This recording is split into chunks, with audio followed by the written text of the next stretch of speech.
Welcome to the Inner Athlete Podcast, where we help young athletes, parents and coaches build strong, resilient and high-performing athletes for sport and life. I'm Trent head strength conditioning coach and founder of Inner Athlete. Each episode, we break down the training, mindset and habits that actually matter, from strength and speed development to injury prevention, confidence and long-term athletic growth. Whether you're a parent trying to support your child or an athlete chasing their potential, you're in the right place. Let's get into today's episode. You mentioned that the recruits at the Division 1, even probably Division 2 level, don't understand what the NPL standard is in Australia. No. And they probably don't even understand A-League as well, because it's probably not their job in that sense. Then, to be honest, that's probably the recruiter's job to better educate, which is another story for another day. And then it's funny because when I was at Wisconsin interning there, they actually had a few international players. I think they had the goalkeeper from New Zealand, from the men's team, and then had one from the Canadian and the women's program. Victoria, she was playing the Canadian national team, at least under 20s, I think. So they're more likely to get picked up, from what I understand, from that level. So if you are playing in the national programs or the emerging programs, and then more than likely they're going to understand that side, and they're going to be able to see that level of football on a regular basis. Are they going to see NPL? No. That's just the reality of the situation. And unfortunately, for those who want to play Division 1, in their third year, fourth year, working their way up from NPL, they're going to have to put the hours in, kind of grind their way up. It is. It's just the reality of it, which is not very known to most players. Like, that was a big shock for me. I was just like, why don't you see this? And it's just like, it's not their job to know. No, because then you also got to compete against the kids that are over in Europe and the academy programs. Oh, incredible. Which is another thing on top. So it's just another layer of, it's just the sheer numbers that the coaches have done, and the competitions, and then also the academies available. It's just too much for them to actually worry about in that sense. And that's why sometimes it's actually, you have to make their life easier and actually say, this is the comparison, kind of understand where you're at. And that's just the market as well. So it's just understanding where the market's at when it comes to Division 1. Division 1 obviously want the best available, but sometimes that's not always going to be the case in terms of for yourself to play Division 1 or even Division 2. Unfortunately, you're going to have to work your way up and get your name known and start winning some titles and golden boot, whatever it is the equivalent is as well. Talk about your life though. What was life like your weekly life, like school, study? What was that like, and travel? Hectic. I was in a gap year before this, and I was working and training with Effie, and that was about it. And once I get over there, hit the ground running. Pre-season was insane. They managed to fit 2 months of pre-season in like 3 weeks. Oh my god, I call it hell week, to be honest. Pre-season we train probably about twice a day, once in the morning, once in the afternoon, depending. Like, morning might be a conditioning session, and then afternoon might be a bit more technical. During the season we train every single day, sometimes twice a day. Like, you might have lifting during classes, like in between classes, and then we have a training in the afternoon, and we played twice a week. Which was very different to here. Like, playing twice a week really takes a toll on your body. And then classes every day, almost every day. Well, you got to create your own schedule, which was really nice. That's good. So that's good. And then travel every second or every other week. So sometimes we might be home for a week, then we travel the other week, or home for 2 weeks, or traveling for 2 weeks. So it was really nice. How did you cope with the travel? Because obviously traveling does take a lot out of you. Oh, yeah.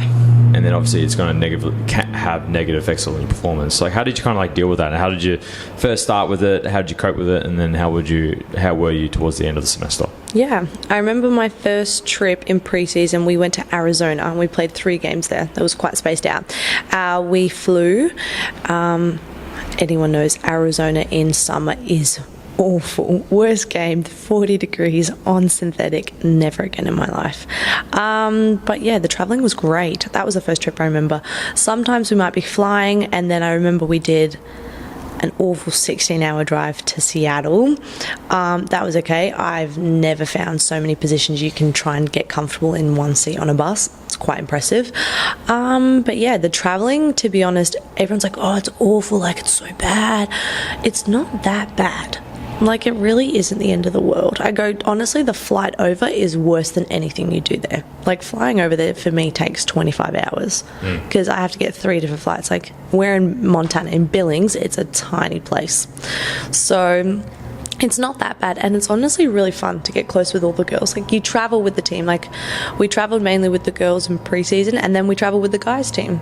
So we got really close. We made lots of friends, lots of card games in between aisles, and yeah, it's just, honestly, it was a great dynamic. Even though you're tired, you feel sore, you're hungry, but at least you're with mates, so it makes it a bit better. Yeah, you're roughing it out together. Exactly. Okay.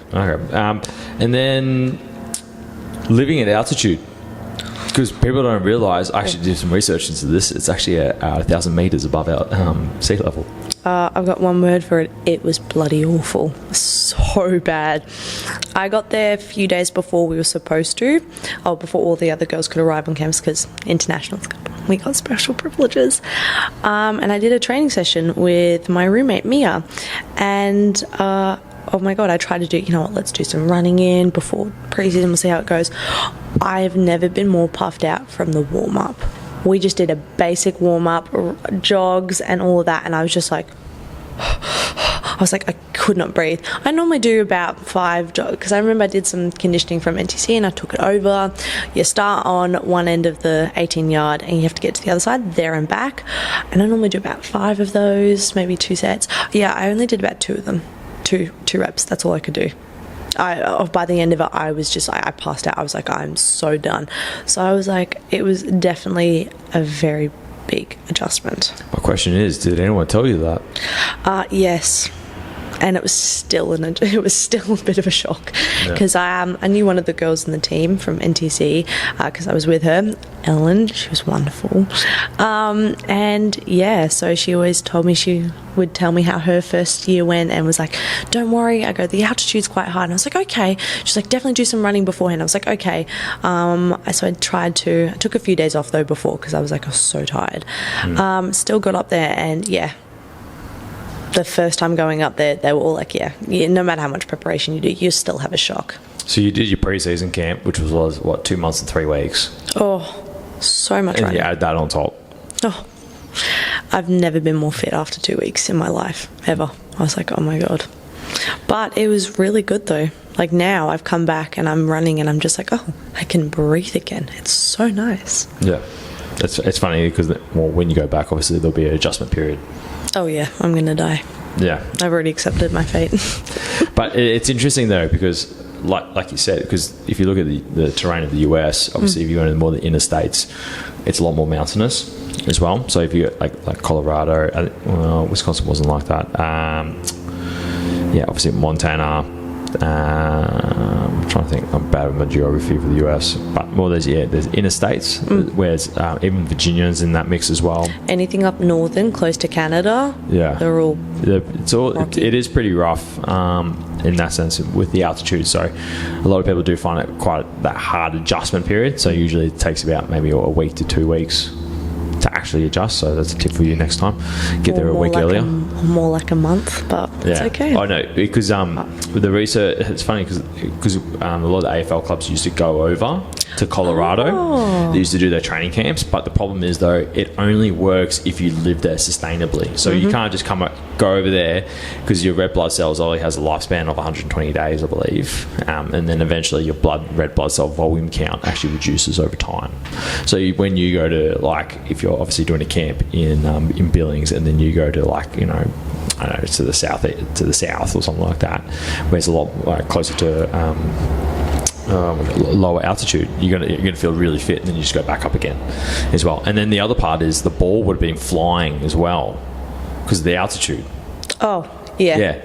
So, I was like, oh my God, I'm really good at chipping. Came back and I was like, oh God, I don't know what happened there. Yeah, it's the other part, because the air density is different. Yeah, it all is. It's all different. But running was the hardest one. Oh, there you go. It's quite funny how altitude plays a role in that as well. And then what's the playing standard? What's the team culture like over there as well? Whereas the team culture here, you train well, we did. We trained 4 times a week. You play once, and that's about it. You see each other when you train. There, we're with each other 24/7. You might have classes together. Pre-season, we have breakfast, lunch and dinner with each other, so there's a lot of team bonding. Then throughout like the actual season and the semester, we all meet up for lunch. Like we've all got our own little table. So it's more family like, because it's like you see each other every single day. You're with each other, you study together. We had study group on Sunday, so we'd be together a lot. And yeah, it's just more, you just get a lot closer with your teammates. You get a lot closer, you become closer friends. Like, don't get me wrong, I'm still close with all the girls from NTC, but it's not the same. You wouldn't go out for lunch, or you wouldn't go out together to go do stuff. Whereas here, we'd go on random Target runs. We'd go to Chick-fil-A. Don't tell my mother that, but Mum, I ate great food over there. Sounds like it.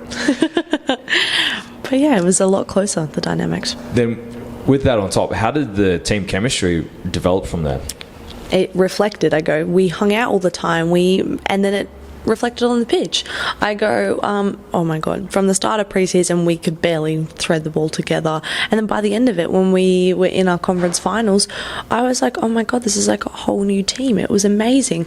We would play together. We know how each other works. I know, for example, one of my teammates prefers the ball at her feet instead of in front of her, and it's just, you pick up these little things, but that's just basically from being with each other 24/7. It's so good.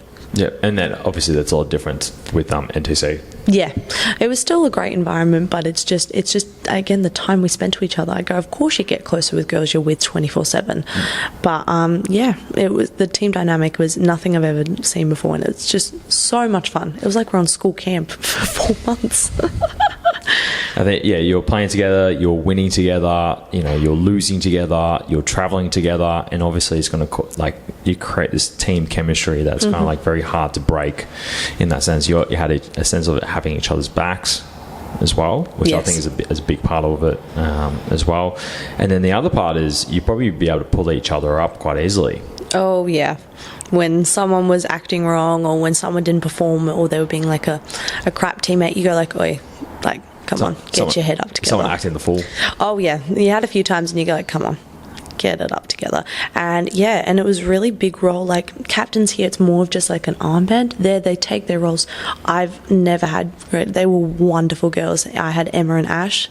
They were beautiful girls. They always checked our bags in when we flew. They always assigned staff. Anytime we had to do lunch, they always organised stuff. Like I've never seen like more of they took on a lot of roles, like a bigger role as a captain. So the leadership, we're literally doing like leadership, I guess guiding the group, leading the group to do certain things. Yeah, and if I ever had a problem, I went up to them a few times and they were always there. So it was just, I honestly personally, I loved the environment. Of course you had a few things here and there. You spend 24 hours with each other. Sometimes it's like fighting sisters.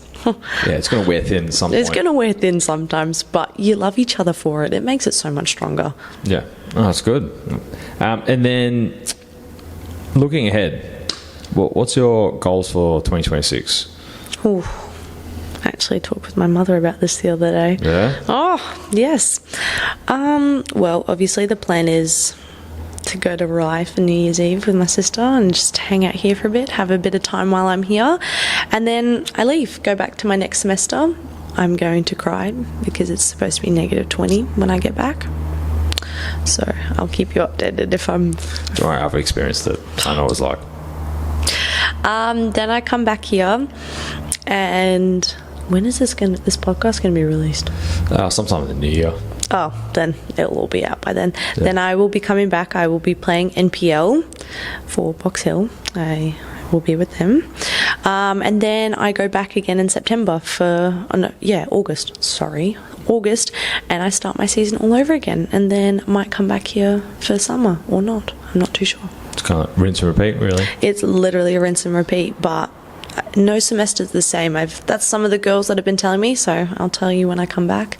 But yeah, no semester's the same. It's always different and exciting. People come, people go, and seasons change. Instead of being on a beach, I will be snowboarding. It's not bad, to be honest. Yeah, or more falling down a hill and turning into a snowball. So we'll see. But yes, that's kind of the rough plan. If you're getting value from the Inner Athlete podcast, make sure you like, subscribe, and leave a review. It helps more parents and young athletes find the right guidance and keeps this podcast growing. Back to the show.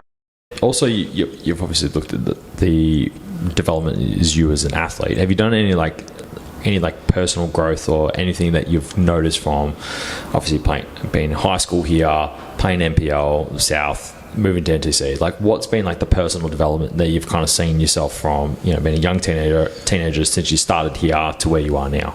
Yeah. The biggest change I've seen was because you live on your own. It was just being more independent. Like, I can now go on a flight halfway across the entire world, and I could do it on my own. Traveling on your own, because when you're over there, you don't have your parents, you don't have your family there.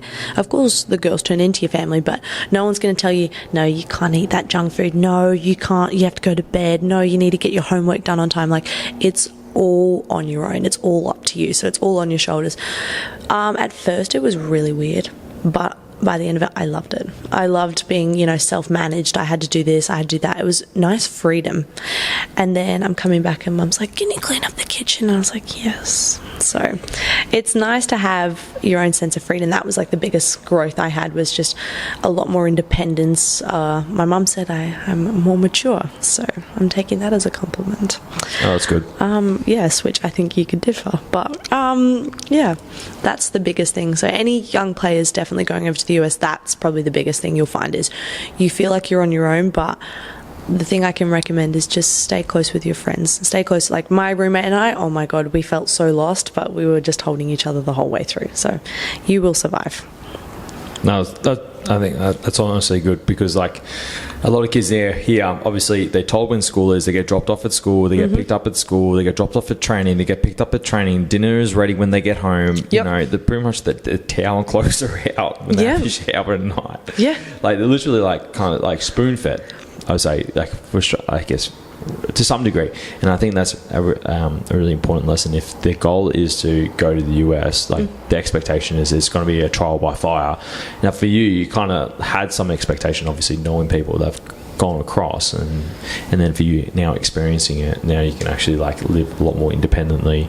Obviously, you know, you rely on your parents for certain things and whatnot, but at the end of the day, they're going to be able to support you moving forward. Exactly. With more important things in that sense. Yeah. Rather than just like hold your hand and make you lunch. Exactly. Yes.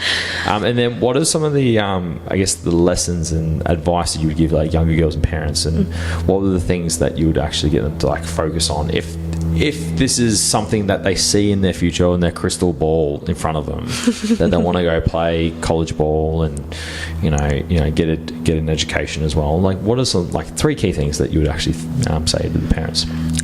Definitely this goes for parents and the kids. I heard a lot of stories before I was going. I know girls that absolutely hated it over there, went for a year, came back, and then I know other girls that loved it for 4 years, wish they could stay there. So you will get a lot of stories, you will get a lot of, you know, different people's opinion, and that definitely influenced me. I was like to my mum one time, I was like, should I really go? Is this a great idea? Like, I'm hearing all this stuff, and I go, you don't know until you try it. I go, don't let other people's opinions influence your own decisions.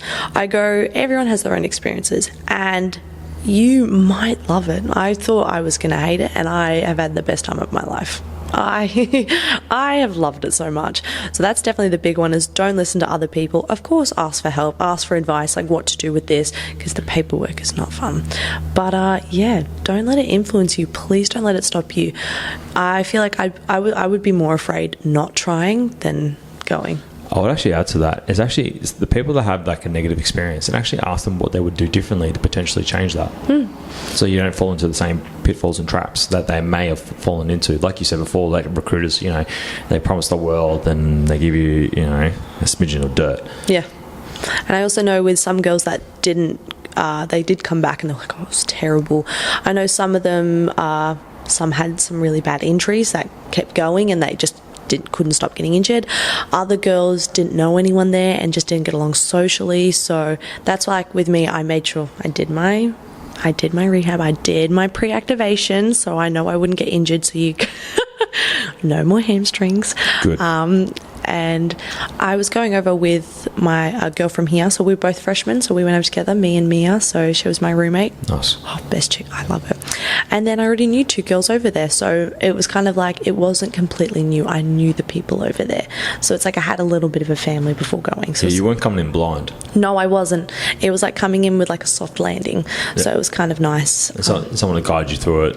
Yeah. And then they've obviously gone through it, and then they can just show you what to avoid, what to do. Exactly. Yeah. So, yeah, it was definitely nice to have some girls there. They were like my older sisters, Ellen and Georgia. They were wonderful girls. Yeah, that was good. Another one. Oh, I had one in my head and I've forgotten. That's all right. I want to go a flick back to it, was the preparation. Yes. The prep. What do you mean, like? So before you knew you were going over, you had a finite timeline before you had to head over. You knew what the schedule was going to be for the first month or two with the camps, pre-season camps and all that jazz. And like, you knew that you had to get physically prepared and ready because you're going to have downtime for just traveling and just recovering from the travel itself. And then you were able to kind of like make a somewhat of an easy transition into the actual training itself, even though it was hard, but you didn't feel like you were behind the 8 ball. No, because I came off a season here with NPL. I was playing with FE Academy. I was training 4 times a week and all that stuff because they sent out, because that's their summer. They have a summer over there for those 3 months. And they sent over like, oh, please do this running, please do this gym work. And I'm like, I'm already doing that. So when I came over, even though I wasn't physically ready because of the high elevation, but technically I felt sharp. I felt like I was match fit, and it was just, so even preparation physically, like having that season beforehand, a lot of the girls over there, they're just maybe playing every now and then, but they're on break. So it was like I felt like I kind of got ahead in that sense. Yeah, the other thing you need to do is just adjust to the new environment. Yeah. It took a little bit longer than I wanted to, but things don't go your way. Another piece of advice. Things will not go the way you plan it. I was like, okay, I'm going to get here, I'm going to play amazing, I'm going to get straight A's, everyone's going to love me. Not true. That's what you hope. Again, you have, not everyone's going to love you, but that's okay. I love my teammates. I got along with them great. And game time, I had some really great games, but it's so normal, like players, like for all the young people out there, you will have an off game or two, you will have an off training, you will have a cry or two, like I want to go home, but that is all part of it all. I was talking to a few girls and they were saying the first semester you go is the hardest because it's all your first game, your first training, your first class, your first, being away from home, really. So that was like a really big one, is don't follow a strict guideline, just be very flexible, be open to, okay, this isn't going to work, let's adapt, let's find another way of getting there. Yeah. And then last part is the communication with the parents. My mother hated me. I did not call a lot of people very often, and I do apologize for that. I was my roommate on the phone with everyone twice a day, 3 times a day. I called my mum once a week if she was lucky, once every few days, and if I called her she was like, what do you need? And I was like, oh, you knew it. My sister was worse. Oh, Belle was not happy. I'd call her. She was like, I heard this happened and this happened from I was like, what happened? I was like, oh, she knew before I even told her.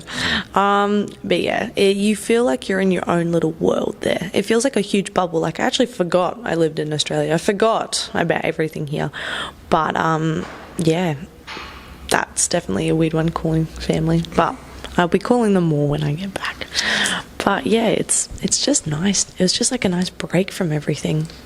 The trick is with that one, start really good for a couple of weeks, and then wean them off. Oh yeah, I just wing them off the whole time. You did it from the jump. Yeah. I landed by. Yeah, literally. My mum was like, did you land safely? And a few days later, I was like, oh yeah, Mum, I'm here. She's like, oh, like, are you okay? How'd you settle? I'm like, oh yeah, got everything. And she's like, oh. And I was like, oh, sorry. Someone's independent now. And then, what's the biggest biggest lesson from your journey so far? Ooh, biggest lesson. I've actually got to think about this one. What was one thing that you wish you knew earlier? There's a lot of things I wish I knew, because I kind of already had a bit of a cheat sheet with knowing people there. So, yeah, the biggest lesson I just had was just living independently, it was just a lot more difficult. There was nothing I really wish I did better or wish I did. I'm honestly, I wouldn't change a thing if I was there. I'm really glad with the mistakes I made because they allowed me to learn and become who I am now. Even though I did make a few huge mistakes, I go, but that's part of life. That really is. I really was happy with everything. Learning things, I learned everything at the right pace. I did ask a lot of people for like, oh my God, how do I do this? How do I do that? What's that like? What's college life like? A lot of YouTube videos I watched of a day in the life of a college student, I will admit. But yeah, nothing I really found challenging, nothing hard. Everything was hard, but yeah, it was just all living independently. It's like moving out. Yeah. That's about it. Oh, that's good. Well, thanks for coming on board for today's podcast. Just check in, and hopefully, sometime this time next year, we'll definitely cross paths again because you'll be back at some point anyway. So of course, we'll be facing each other at some point. I'll see you in the season. Yeah, we'll be actually mid-season just after the break. I think it's 2 weeks after the break. Ooh. Yeah, because we're playing you guys in round 2. I will be watching from the other side of the world. Watching from afar, okay? I will be. I'll be there for round 2, though.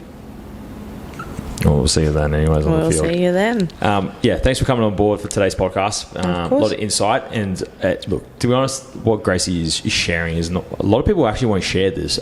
They'll share it in glimpses where your attention span is only 7 seconds, which is TikTok and Instagram. To be able to go into depth and insight of a semester, especially that first semester, like you said, it was the most...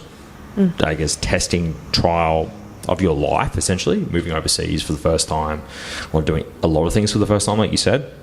And then obviously coming out of it and you're feeling a lot more independent. Your mum thinks you're a different person now. Like, what the hell happened to my child? She's becoming an adult. Those types of things is kind of like what parents want to understand, and obviously a lot of kids want to understand that side as well. What's the actual reality of it? Obviously, being quite frank in terms of, it was because of, I guess, the full ride scholarship that you were offered. Yeah. Look, I think that's a legitimate reason to actually select a school over another school from that perspective. And obviously you knew some players there as well, so you knew it was going to be a really good way to actually start your collegiate journey. As well, and obviously you've picked up a lot of things, whether it's from myself or the other coaches here, and obviously from NTC and from South along for that journey to actually allow you to get to this position as well. And I remember from the last podcast you spoke about being just a general athlete across a multitude of sports as well, and I think that's the ultimate thing that we're really seeing as a big problem now is kids are specialising at way too young. They're getting chronic injuries, they're getting broken, destroyed, burnout, overtrained, red S, you name all the conditions that are associated with overtraining in a specific sport or specialisation. But you've kind of been like I guess a good product of what happens when you're very generalist at the early years. You played a sport for a whole year, then transitioned to a different sport, and then you just fell into soccer, and then you felt like that's the sport you want to stick with, which is totally fine. And then obviously you're in this position now. Absolutely. That's good. Yeah, I just wanted to give a raw, non-sugar-coated what actually happened, all the ups, all the downs, because you see on TikTok, or I definitely saw, oh my God, it's amazing, it's the best thing ever. It's like rots your brain, honestly. Plants the wrong seed. Yeah, I go, there is so much more to it. There is so much more than just all you see on social media. But yeah, and we didn't even speak about the visa stuff as well. Oh, and that's another thing. We're not even starting on that. That's parents, watch out. That is something. Well, hopefully this whole legal action doesn't continue on for the future years, but hopefully it's a bit easier. But yeah, definitely recommend starting that months prior. I will give this as the last advice. The thing is that a lot of schools do like international students because they come over to the universities and they like the mentality they have of international students. Local students are just used to seeing this all the time. It's part of their normal life, and then sometimes they can take it for granted. When you got an international student, it's like, oh my god, it's a new world, and it's like they just want to do the best that they can, get as much out of it, and then just like totally absorbed by it. But then, unfortunately, some local students, they get into mischief, get into trouble more than what international students would say, I would say in that case. And you probably would have heard stories on campus and stuff like that as well in regards to that. But yeah, a lot of universities will start looking more and more as a lot of these recruitment agencies start to come up, and obviously we'll talk about recruitment agencies at another point. But other than that, where can they find you if they want to follow your journey? Follow me on Instagram. We'll have it attached. Yeah, we'll put it in the show notes as well. Yeah. Until next time, until we see you on the pitch, Gracie. Absolutely. Here in Melbourne. See you on the next one. You have just listened to the Inner Athlete podcast. Be sure to subscribe to stay up to date with the release of weekly episodes. Be sure to follow us on Facebook and Instagram to get great tips on all things youth athlete development and youth mentoring.